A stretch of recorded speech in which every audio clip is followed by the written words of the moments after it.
C'est ce détournement pédagogique de l'islam à des finalités politiques qui constituent la motivation la plus élevée chez les terroristes. On leur a dit qu'ils doivent se battre pour qu'il n'y ait plus de République du Mali, qu'il n'y ait plus de République du Burkina Faso, de République du Niger, mais un califat dans lequel va régner la seule loi de l'islam. Voilà ce qu'on raconte à nos enfants dans les mosquées, qui sont sous le contrôle, bien sûr, des mercenaires impériaux terroristes occidentaux et moyen-orientaux. Le président Assimi Goïta a pointé du doigt le fond du problème. Ce n'est pas que l'appât du gain, l'argent qui attire dans les groupes terroristes. Il y a la croyance qu'on est en train de réaliser vraiment la volonté d'Allah, le Tout-Puissant, le Très Miséricordieux. Il y a un détournement de la signification noble de la religion musulmane dans l'enseignement qui est donné à nos fils, à nos filles, dans les écoles coraniques et dans certaines mosquées. Il ne faut pas généraliser. Et le président Assimi Goïta a eu la profondeur en tant que musulman malien. Il ne faut pas oublier qu'il est musulman. De comprendre que c'est un détournement in fine de l'islam par un certain nombre d'imams qui sont aux ordres des impérialistes occidentaux à travers leurs suppôts, au Moyen-Orient, c'est-à-dire en Arabie Saoudite, c'est-à-dire au Qatar, c'est-à-dire aux Émirats Arabes Unis, au Bahreïn.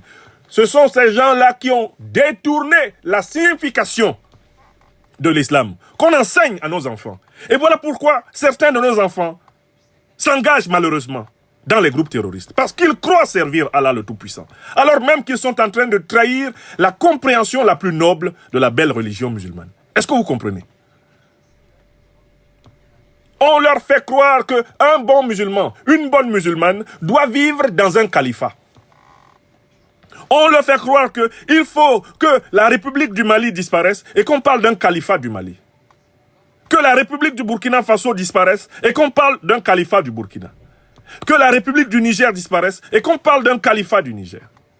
Et les sous-ensembles, on va les appeler les Émirats. Voilà ce que l'interrogation des jeunes terroristes par les forces armées sahéliennes a révélé. Quand on les interroge pour leur demander, tu as 17 ans, tu as 18 ans, pourquoi t'engages-tu à tuer tes semblables? On m'a expliqué que c'est le sentier d'Allah. On m'a expliqué que c'est l'objectif que doit rechercher tout musulman.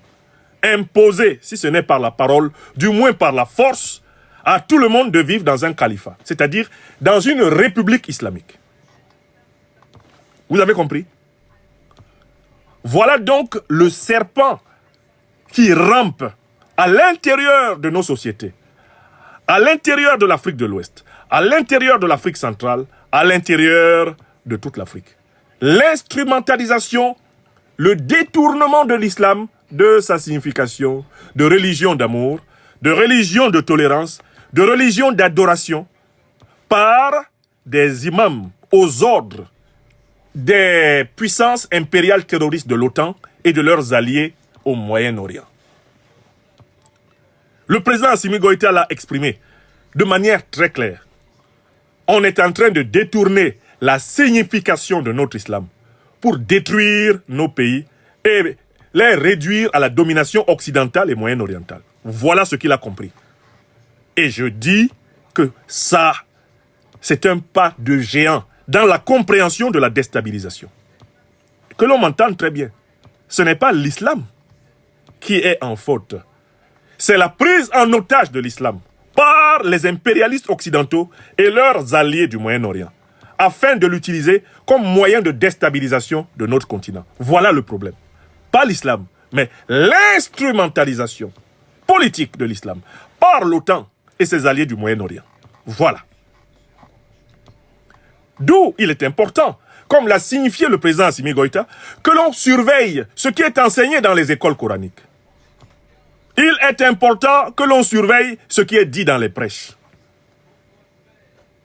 L'enseignement du Coran, l'enseignement du noble Coran, doit être un enseignement qui prépare des musulmanes et des musulmans à vivre dans la paix et dans la tolérance avec leurs frères et sœurs africains des autres confessions religieuses dans une cité où le pluralisme et le respect mutuel des religions sont la règle.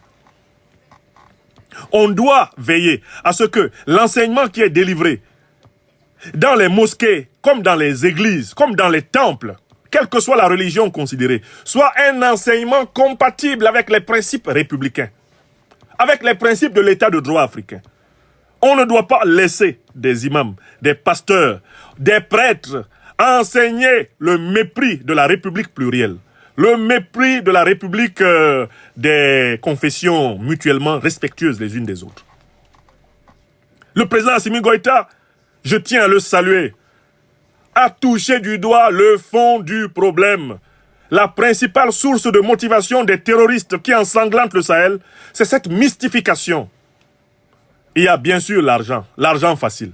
Mais il y a surtout qu'on leur dit que ce qu'ils sont en train de faire est conforme à la volonté de Dieu. Et on le leur enseigne très tôt. On leur enseigne très tôt à refuser la vie dans une république multireligieuse, multiconfessionnelle. Voilà le problème, voilà comment on recrute les terroristes. Face à cette situation, les États africains doivent mettre en place, une éducation à la citoyenneté à l'intérieur de toutes les religions. C'est-à-dire qu'il faut veiller à ce qu'aucune religion ne prédispose les Africaines et les Africains à ne pas vivre ensemble, dans le respect de leur diversité de croyances. Aucune religion ne doit prédisposer à la haine de l'autre religion. Aucune religion ne doit prédisposer à l'utilisation de la force pour convertir à une religion. On doit veiller à ça, autant dans les nombreuses sectes chrétiennes qui ont fait leur apparition sur notre continent. On doit veiller à ça dans toutes les sectes musulmanes qui ont également fait apparition sur notre continent. Toutes les sectes qu'il y a sur le continent africain doivent être l'objet d'une veille, d'une surveillance, afin que leur discours ne soit pas de nature à légitimer la destruction de l'état de droit. Donc c'est ce détournement, in fine, de l'enseignement coranique, c'est ce détournement, de la noblesse de l'islam africain, de l'islam de paix, l'islam d'amour, l'islam de tolérance, l'islam de beauté, l'islam d'adoration. C'est ce détournement de l'essence pure même de la soumission de la créature au créateur. C'est cela qui est la source profonde de recrutement des groupes terroristes. Voilà pourquoi il faut donc procéder à une réforme de l'enseignement des religions. Pas seulement l'islam. Moi, je suis pour une réforme de l'enseignement de toutes les religions. Pas pour modifier le contenu d'une religion, mais pour veiller à ce que ceux qui enseignent les religions aient le respect de la République tolérante, le respect de la République plurielle, le respect de la tolérance interreligieuse, le respect de l'état de droit. On doit enlever l'autorité d'enseigner la religion à ceux qui sont des ennemis de l'état de droit, à ceux qui sont des ennemis de l'unité africaine, à ceux qui sont des ennemis de la souveraineté africaine. Il doit être retiré le pouvoir d'enseigner quelque religion que ce soit à nos enfants. Et voilà la puissance de ce que le président Assimi Goïta a dit, de mon point de vue. Voilà la puissance de ce qu'il a compris. Parce que comment on peut comprendre qu'un jeune homme de 18 ans, de 19 ans, de 15 ans, de 16 ans, soit prêt à mourir pour donner la mort à des musulmans, à des musulmanes, à des chrétiens, à des chrétiennes, à des traditionalistes, uniquement parce qu'on lui aurait donné une moto, une calache et des billets de francs CFA. Ça ne suffit pas. La moto, la calache, les billets de CFA ne suffisent pas. Il faut qu'il croie qu'il ira vraiment au ciel.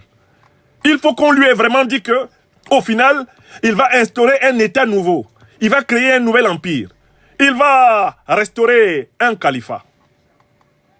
C'est parce qu'il l'a dans un coin de son crâne qu'il considère que tous les sacrifices humains et inhumains auxquels il procède sont légitimes et sacrés. Et voilà la force du message du chef de l'État malien. Un message qui nous appelle à la vigilance sur ce que nous enseignons, ce que nous entendons, ce que nous croyons dans nos mosquées, dans nos églises, dans nos temples, dans toutes les sectes qui opèrent sur le continent. on doit exercer une vigilance. Parce que c'est là-bas que se trouve la justification ultime de l'adhésion aveugle de certains d'entre nous aux projets criminels qui ont pourtant été conçus par l'OTAN et ses alliés du Moyen-Orient contre nous.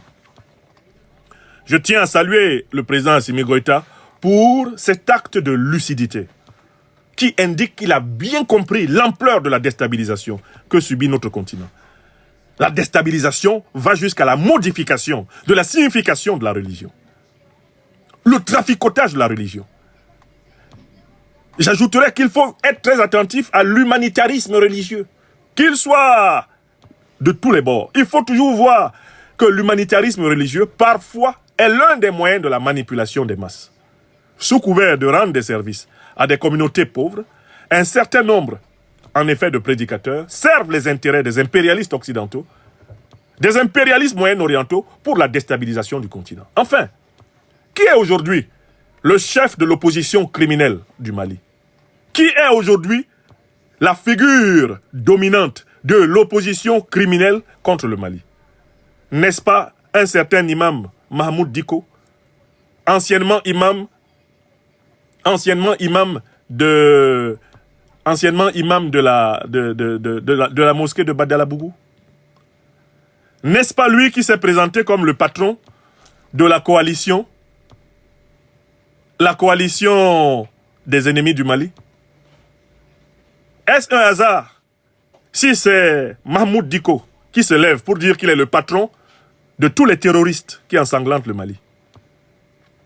Le positionnement de Mahmoud Dicko depuis l'Algérie vient révéler qu'en réalité, l'islam malien avait été infiltré depuis très longtemps, que l'islam africain avait été infiltré depuis très longtemps, que ce n'est pas simplement l'argent qui permet la mobilisation des terroristes, mais ce que nous avons malheureusement un certain nombre d'imams qui ont été corrompus par les monarchies criminelles du Moyen-Orient, par les puissances impérialistes occidentales criminelles de l'OTAN, pour maintenir l'Afrique à feu et à sang, afin qu'on continue à voler son uranium, à voler son or, son pétrole, son manganèse, son gaz, et que les Africains demeurent des populations appauvries. Il n'y a pas de hasard. Si Mahmoud Dicko, imam de sa condition, assume son rôle de chef spirituel de l'organisation criminelle qui tue les Maliennes et les Maliens, après avoir fait semblant pendant très longtemps d'être simplement un homme de mosquée. N'est-ce pas lui aujourd'hui le chef? C'est lui le chef. Et par là, il est le chef de tous ceux qui, au lieu d'exercer un imama républicain, un imama, tolérant, un imama noble, un imama patriotique, se sont mis à utiliser la mosquée comme étant un lieu de préparation à la déstabilisation du pays. Dicko est leur chef. Et il n'est pas seul.